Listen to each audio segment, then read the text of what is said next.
House, Donald Trump announcing just a short time ago that he was going to pause tariffs for 90 days on every country except China.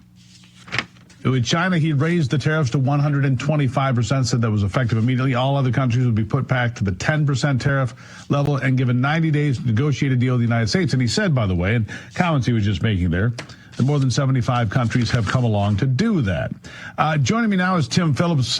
He is the Director of Government Affairs at Nestpoint. Tim, thank you for staying along because there's a lot to hear today. Now, what has happened on the market?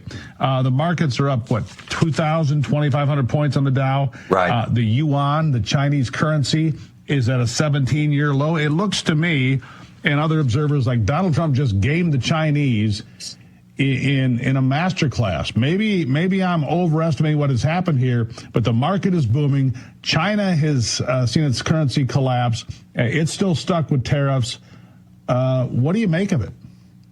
Well, Secretary Bassett, Treasury Secretary Bassett, said the other day to countries around the world, take a breath. Do not retaliate. Just take a breath and negotiate. We can figure this out. That was good advice.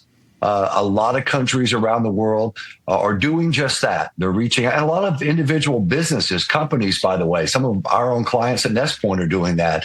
But the Chinese decided to dig in and attack. It was a mistake. I think the administration is doing the right thing and focusing like a laser beam on them. And they have been, Steve, the most egregious offenders for a long time, for decades, really. And no one has done anything about it. And, a decade and a half ago, I was one of those people saying, oh, we got to engage with the Chinese. But candidly, they have shown that was not a good idea. It's across the board. Look, intellectual property theft happens.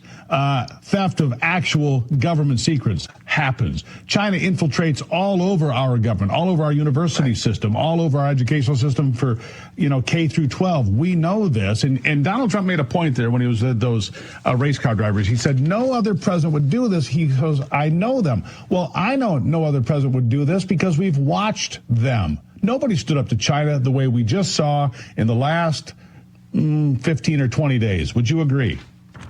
I would. With communist China, Steve, no good deed goes unpunished. They take advantage of every opening someone gives them. And I'll tell you another tale, Steve. Our allies in the region, China's neighbors, Vietnam, South Korea, the Philippines, Japan, they are rushing to embrace the United States and this administration because they've seen China up close. Some of them for over 1,000 years. They know the danger in their neighborhood. And I think they're relieved to see the world's greatest country, that's the United States still, thank God, responding the way it's responding to China. I mean, and I'm just looking at the numbers here in real time.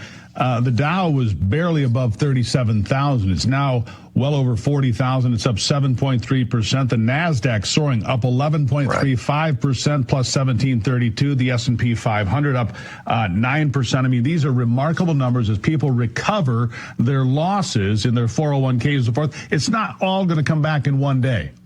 But we are certainly on the right path. And here I want to say something else, a couple other comments we heard Donald Trump say there as he was talking to the race car drivers and fielding some questions. He said the Prime Minister of Greece says a major deal is at hand with the EU. He says a major deal between the United States and the EU for trade is in the works. And Donald Trump said 2 or 3 different times that he will make a deal with China. He says they just don't know how to do it right now because they're a proud country. I'm going to tell you right now, President Xi is in real trouble. The yuan is at a 17-year low. It's at the lowest point it's been since 2007. So the Chinese currency has been crushed. He has no place to go. 125% tariffs is going to force a lot more business back in the United States. What does President Xi do here?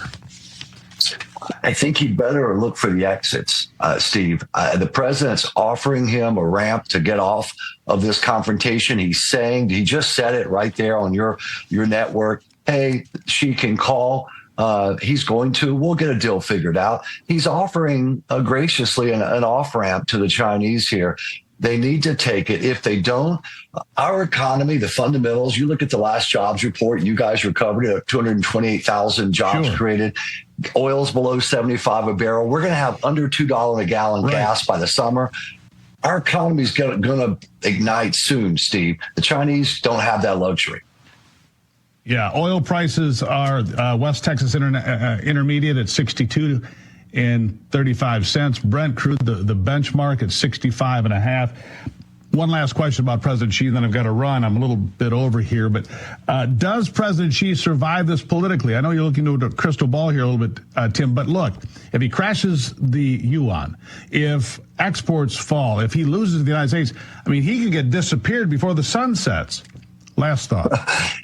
He has aggressively and relentlessly removed his opponents within the regime. So he's done what a lot of dictators do. He's either killed or imprisoned his internal opponents. So he can probably survive.